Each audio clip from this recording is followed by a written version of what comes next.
ওটা হলো আখিরাতের জন্য। দুনিয়ার যে জীবন এটা অল্প সময়ের জন্য, কারো 60 বছর, কারো 70 বছর, কেউ 100 বাঁচবে, কিন্তু 100 বছর বাঁচলেও তাকে মরতে হবে। মৌত নির্ধারিত করা হয়েছে, এর থেকে কেউ বাঁচতে পারবে না। দুনিয়ার যত মাযহাব আছে, দুনিয়ার যত ধর্ম আছে, দুনিয়ার যত মানুষ আছে, দুনিয়ার যত রকম মতামত আছে, সবার এর উপরে একমত যে সবাইকে মরতে হবে, সবাইকে মরতে হবে। মরণ থেকে কেউ বাঁচতে পারবে না, মৌত থেকে কেউ বাঁচতে পারবে না। মরণ নির্ধারিত করা হয়েছে। এবার কারোর আসবে আগে, কারোর পরে আসবে, কিন্তু মরতে হবেই। মৌতের পরে কবরে যেতে হবে। কবরের ভিতরে আল্লাহ তাআলা ডাকবেন, ওখানে জিন্দা করা হবে, ওখানে দ্বিতীয়বার হায়াত দেওয়া হবে। আর ওই হায়াত অফুরন্তকালের হায়াত হবে, যে কবরে লাইফ দেওয়া হবে, জিন্দগি দেওয়া হবে, স্টার্ট হয়ে যাবে।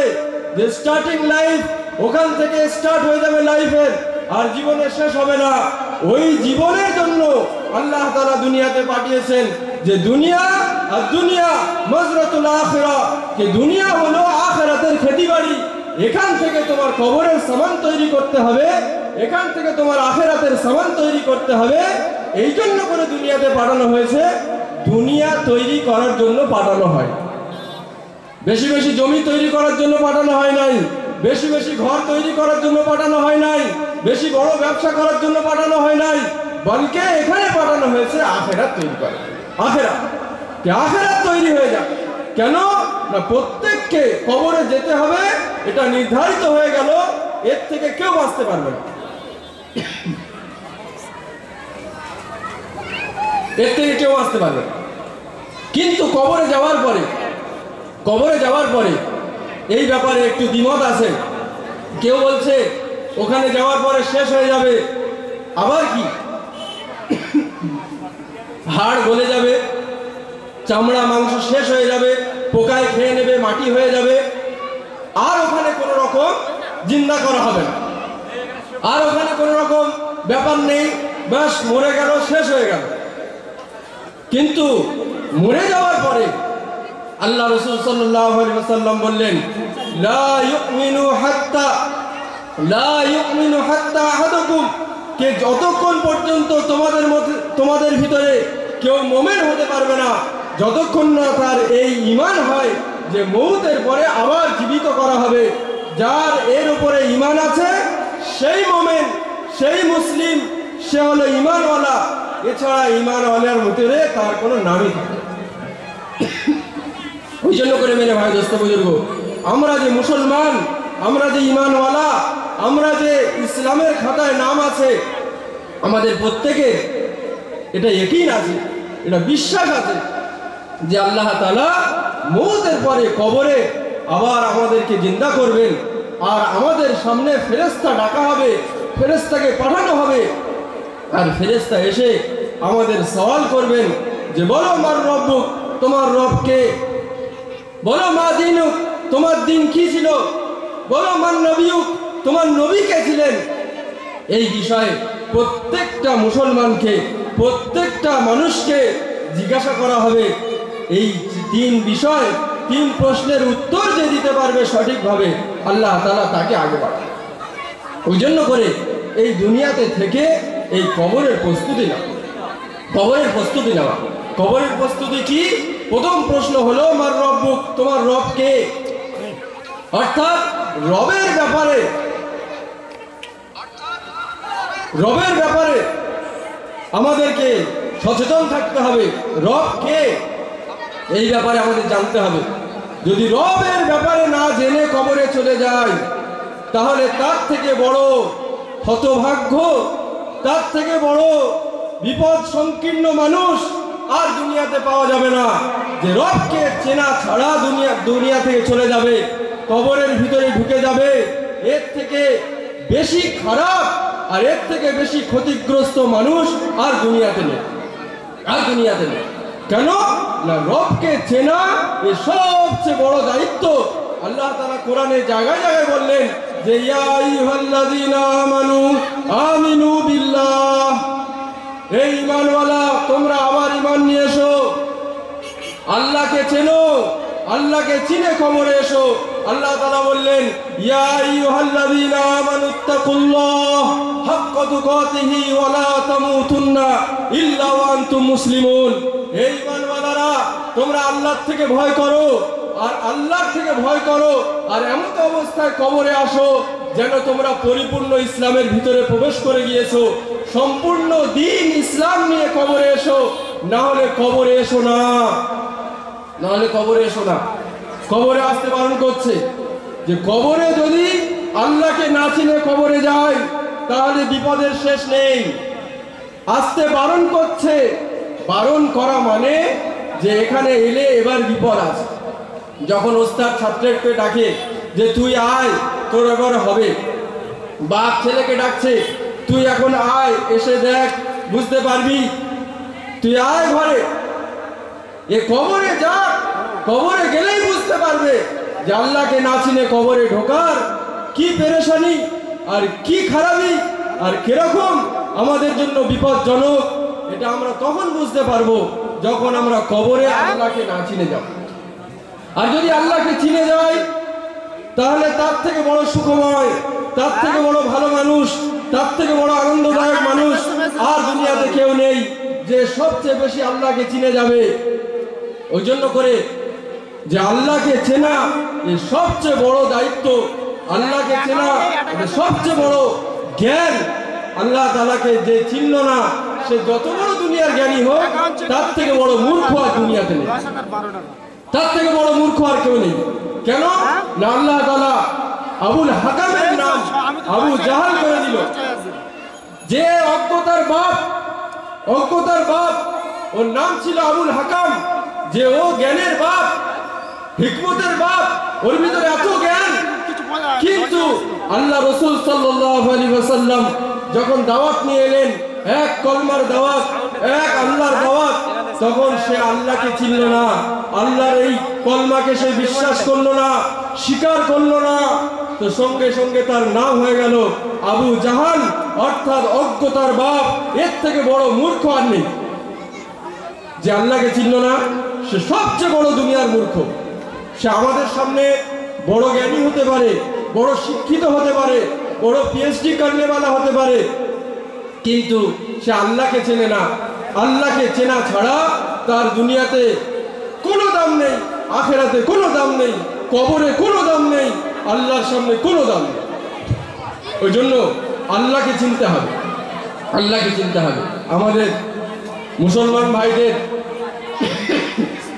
আজকের কি হয়ে গেল, সবাইকে চিনছে, সবাইকে চেনার মেহনত করছে, সবার পিছনে পড়ে আছে, কিন্তু আল্লাহকে চিনছে না। আল্লাহর চেনার জন্য কোনো মেহনত নেই, আল্লাহর চেনার জন্য কোনো ফিকির নেই। যে যার চেনে সে তার অনুসরণ করে, যে তার চেনে না তার অনুসরণ করে না। ওই জন্য করে আল্লাহকে যখন চিনব তো আল্লাহর অনুসরণ করব। আল্লাহ কেমন, আল্লাহ কত বড়, আল্লাহ কত মহান, আল্লাহ কত রহমান, আল্লাহ কিরকম রহিম, আল্লাহ কেমন, এই বিষয়ে আমাদের জানা দরকার, জানতে হবে। আল্লাহ রাজিক, আল্লাহ খালিক, আল্লাহ মালিক, এই বিষয়ে আমাদের পরিপূর্ণ জ্ঞান হাসিল করতে হবে। এক একটা মুসলমানের জন্য এটা জরুরি সে যেন আল্লাহ সম্পর্কে জ্ঞান হাসিল করে যে আল্লাহ কত বড় মহান, আল্লাহ কেমন খালিক, আল্লাহ কেমন মালিক, আল্লাহ কেমন রহমান, আল্লাহ কেমন রহিম, আল্লাহ কেমন সত্তার, আল্লাহ কেমন গফফার। এই বিষয়ে পরিপূর্ণ জ্ঞান হাসিল করতে হবে। যদি মুসলমান জ্ঞান হাসিল না করে তাহলে আল্লাহ থেকে দূরে সরবে। যখন তার রুজির প্রয়োজন হবে আল্লাহ থেকে দূরে সরবে, মখলুকের দ্বারস্থ হবে। যখন তার রহমতের প্রয়োজন হবে আল্লাহ থেকে দূরে সরবে, মখলুকের দ্বারস্থ হবে। যখন তার প্রয়োজন হবে দুনিয়ার অন্য কোনো জিনিসের, তখন সে দুনিয়ার ওই দিকে, ওই আসবাবের দিকে অনুসরণ হবে, আল্লাহ থেকে দূরে সরে যাবে। কেন না এ চেনে না, ওই জন্য আল্লাহর কাছে যায়নি। যাকে চেনে তার দিকে গিয়েছে, যাকে চেনে তার দিকে গিয়েছে। ওই জন্য করে মেরে ভাই দোস্ত বলবো, দুনিয়ার মিশাল, দুনিয়ার মানুষ যাকে চেনে তার দিকে চলে যায়। দুনিয়ায় ডাক্তারকে চেনে তো অমুক জায়গায় চলে যাচ্ছে, এখান থেকে দূরে চলে যাচ্ছে, 2 ঘন্টা গাড়িতে চড়ে তবু চলে যাচ্ছে। মানুষ কত দূর থেকে এসে আমাদের কলকাতাতে ডাক্তার দেখাচ্ছে, 1 সপ্তাহ 15 দিন হয়ে গিয়েছে, দেখা যাচ্ছে হসপিটালে তারা কাঁথা বিছিয়ে চাদর বিছিয়ে তারা মশারি খাটিয়ে ওখানেই স্টোভ আর ওখানেই রান্না বান্না করে ওখানেই রয়েছে। কেন না ওদের দেশের যে ডাক্তার তার দ্বারা হচ্ছে না, ওদের কাছে নাম এসে গিয়েছে যে অমুক হসপিটালে গেলে তোমার কাজ হয়ে যাবে, ওই জন্য তাদের সামনে পরিচয় হয়েছে, তাদের সামনে তার মারুফ হয়েছে, তার মারেফাত হাসিল হয়েছে। তো তারা তাদের ঘর দর ছেড়ে, তাদের জমি জায়গা ছেড়ে, তাদের সুখের বিছানা ছেড়ে তারা কি করেছে, তারা তাদের ট্রিটমেন্ট করার জন্য দেশ থেকে বিদেশ আর ঘর থেকে বেঘর হয়েছে শুধুমাত্র পরিচয় পরিচিতি, যে জেনেছে তাই এসেছে। আমরা যদি জানি আল্লাহর ব্যাপারে যে আল্লাহ কেমন খালিক, আল্লাহ কেমন মালিক, এই বিষয়ে যদি পরিপূর্ণ জ্ঞান হাসিল করতে পারি যে আল্লাহ সব কিছু ছাড়া সব কিছু করতে পারেন, আল্লাহর এই ক্ষমতা আছে, আল্লাহ আগে করেছেন, এখনো করছেন, আগামীতে করবেন, এই ব্যাপারে আল্লাহ তাআলা কারো সাহায্য নেন না, এই ব্যাপারে আল্লাহ তাআলা অনির্বল। আল্লাহ তাআলা বললেন, এই নবীজি আপনি শুনিয়ে দেন, কুল হুয়াল্লাহু আহাদ আল্লাহুস সামাদ লাম ইয়ালিদ ওয়া লাম ইউলাদ ওয়া লাম ইয়াকুল লাহু কুফুয়ান আহাদ। ওই আল্লাহ এমন আল্লাহ যিনি একাই জমিন আসমান সৃষ্টি করার ব্যাপারে, মানুষ সৃষ্টি করার ব্যাপারে, দুনিয়ার অন্যান্য জিনিস সৃষ্টি করার ব্যাপারে, দুনিয়ার ভিতরে যা আছে বাইরে যা আছে, সাত আসমানের উপরে সাত জমিনের তলায় আর এই পৃথিবীর মাঝখানে যা কিছু আছে আল্লাহ একাই সৃষ্টি করেছেন। আল্লাহ বলে দিলেন যে আগে বলে দেন আল্লাহুস সামাদ, এদের পালার ব্যাপারে, এদের চালনা করার ব্যাপারে, এদের বড় করার ব্যাপারে, এদের রোগ শোক দেখার ব্যাপারে, এদের খাওয়া দাওয়ার ব্যাপারে, এদের ট্রিটমেন্ট করার ব্যাপারে, এদের শরীর স্বাস্থ্য ভালো রাখার ব্যাপারে আমি আল্লাহ, আমি কারোর মুহতাজ নই।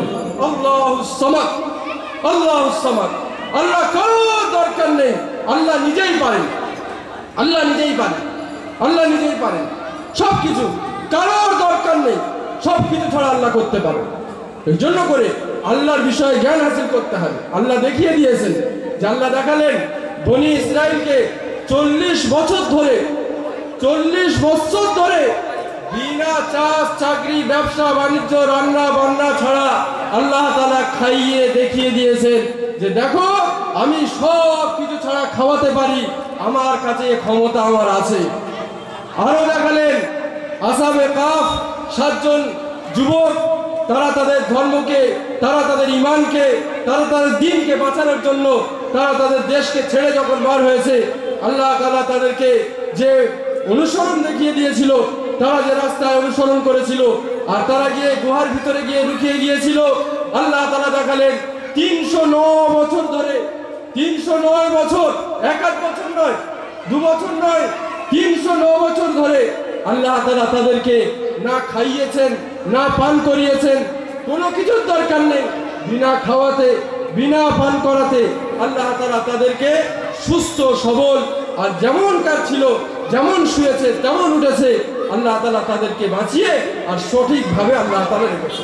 ওই জন্য করে মেরে ভাই দোস্ত বুজুর্গ সাথীও যে এটা করলে এটা হবে এরকম ব্যাপার নয়, দুনিয়ার যত আসবাব আছে ব্যবহার করতে হবে, কিন্তু এগুলোর ভিতর দিয়ে আল্লাহ তাআলা এগুলো ছাড়াও করতে পারেন আর এগুলো দিয়েও করতে পারেন।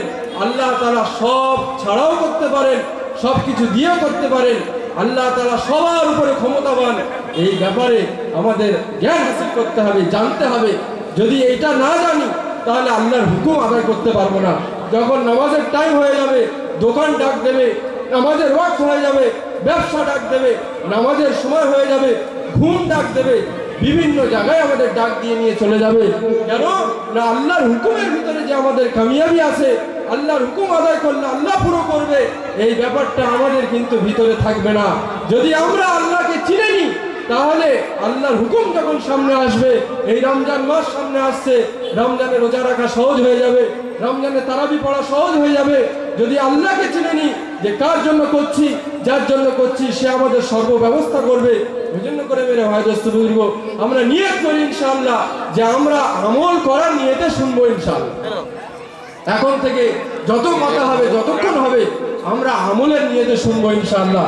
কেন যে ব্যক্তি আমলের নিয়তে না বলে আর না আমলের নিয়তে শোনে, এরা দুজনেই খাসারার ভিতরে, এরা কেউ জান্নাতে যাবে না। যে ব্যক্তি আমলের নিয়েতে বলে না আর আমলের নিয়েতে শোনে না, এরা দুজনেই খাসারার ভিতর।